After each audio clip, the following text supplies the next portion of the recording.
If you want people to fall in love with your female characters and rave about your books, there is one thing you must avoid: Mary Sue's. Stick around to the end, where I'll give you the secret to determining if your character is a Mary Sue and how to fix it. What exactly is a Mary Sue? Well, it is a term that stems from a 1973 Star Trek fanfic parody.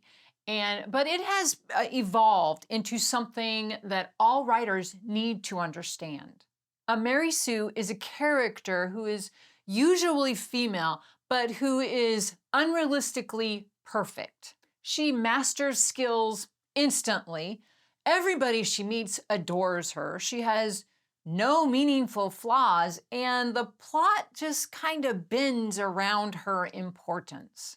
The most famous modern example is Rey from the Star Wars sequels. Now hold on, before you blow up my comments section about how much you love the movies, I'm not saying Rey is a bad character or that you can't enjoy those movies. I personally really enjoy the Star Wars franchise.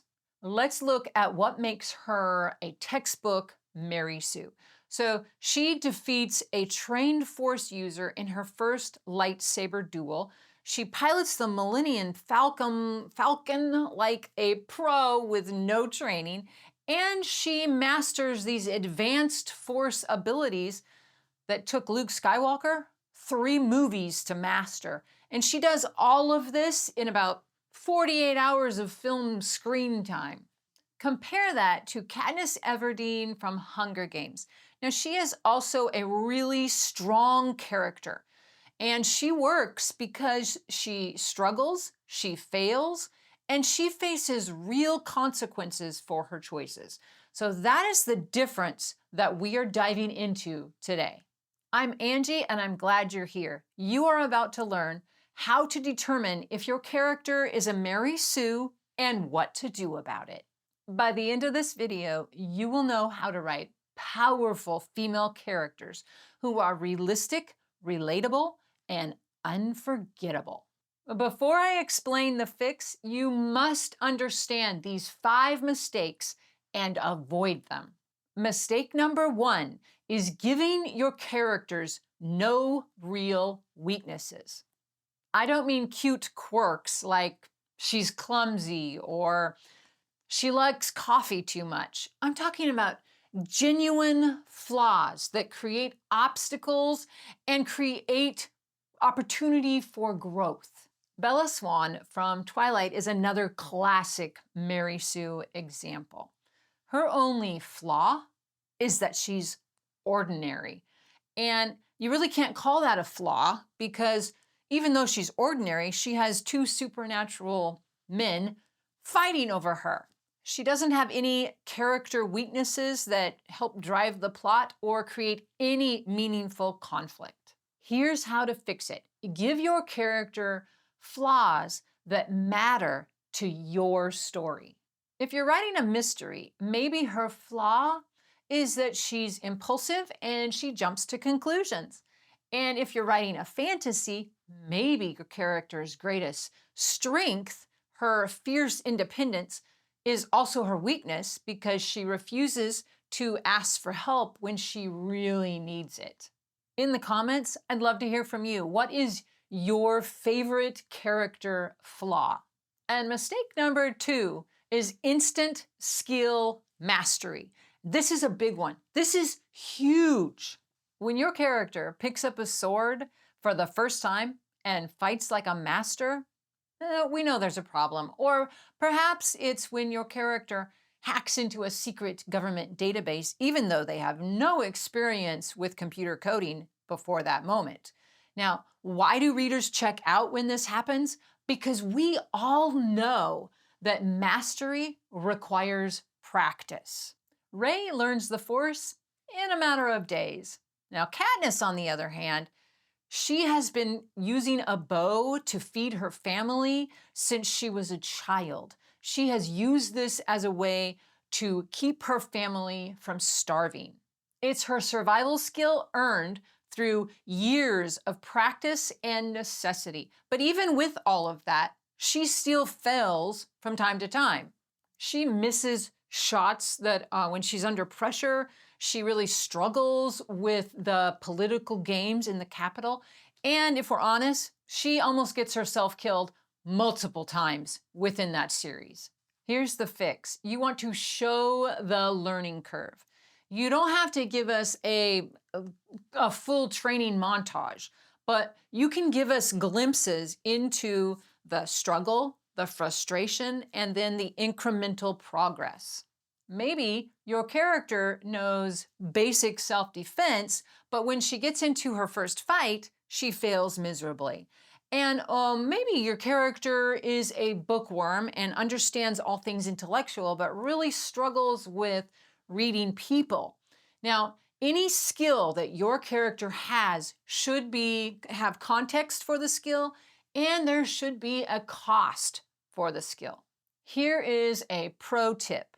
Let your character be really good at one or two things because of their background. Give them a reason to be really good at that. And then everything else, have them struggle with it.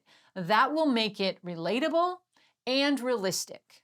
And mistake number 3 is universal adoration. When your character is loved and adored by absolutely everybody they come in contact with, and even some of them, they fall in love with her with no reason, that is a giant red flag. In real life, strong personalities create friction. Now, some people will admire your character. Some people will misunderstand your character. Some people will actually dislike your character for very valid reasons. Think about Elizabeth Bennet from Pride and Prejudice. What a great story. So she is witty, intelligent, and principled, but Mr. Darcy actually finds her tolerable at best. Her own mother thinks she's too opinionated. Her sharp tongue, it gets her in trouble, and not everybody in her world adores her. That's what makes her feel real and relatable. The solution is to create varied relationships.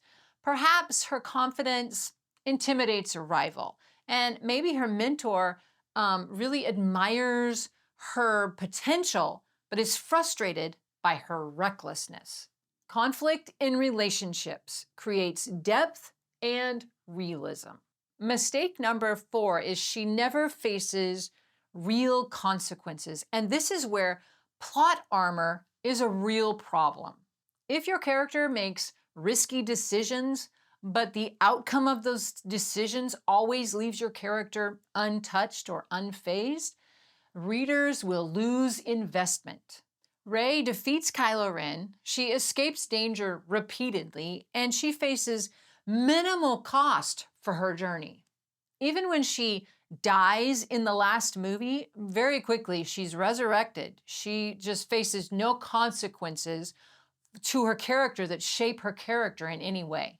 Now let's look at Katniss, who volunteers for the Hunger Games and pays a heavy price. She loses people she loves. She faces challenges and dangers on the regular. She becomes a political pawn, and she ends up with PTSD. Her choices have weight, and her victories cost her something. Here's how to fix it. Make your character's choices matter. If your character is reckless, then somebody needs to get hurt because of it. If she's too trusting, then maybe she gets betrayed. And if she refuses help, then perhaps she fails at something really important and has to swallow her pride. Consequences create stakes, and stakes create engagement. Mistake number 5 is making the entire world of the story revolve around how special she is. The chosen one trope isn't inherently bad, but when your character is special simply because the plot says she is, and it's not earned, that's Mary Sue territory. Bella Swan is special simply because the vampires and werewolves, they say she is. It is not rooted in anything about her choices, her growth, or her qualities as a person.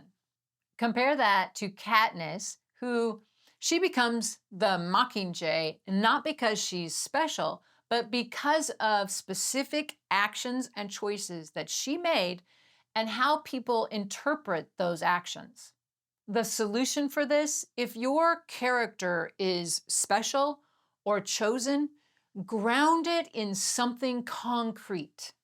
Maybe she has a rare skill that she developed because of hardship. Or perhaps she's in the right place at the right time because of a choice that she made. Or maybe she's really not that special. She just refuses to quit when other people do. Now, that is a lot more compelling than prophecy says so. Better yet, subvert it entirely. Make her think that she really is just an ordinary person, but have her prove herself through her actions, not destiny. Now, here's the fix that you have been waiting for. Take your protagonist of your current work in progress and run her through these 5 checkpoints. 1. Give her real weaknesses that matter to your story. 2. Show the learning curve, no instant mastery. 3. Create varied relationships. Not everyone will love her. 4. Make her choices have real consequences. 5. Ground her importance in choices and growth, not just destiny. Be honest with yourself. If your character is checking multiple Mary Sue boxes, no worries. Now you know how to fix it. Remember, the goal isn't to make her weak or passive. The goal is to make her real and relatable. Strong female characters can be powerful, skilled, and heroic. They just need to earn it through struggle, growth, and powerful choices. I want to hear from you in the comments. Who is your favorite flawed female character and what makes her work? I'll put mine in the comments so you can check that out. And until next time, keep writing.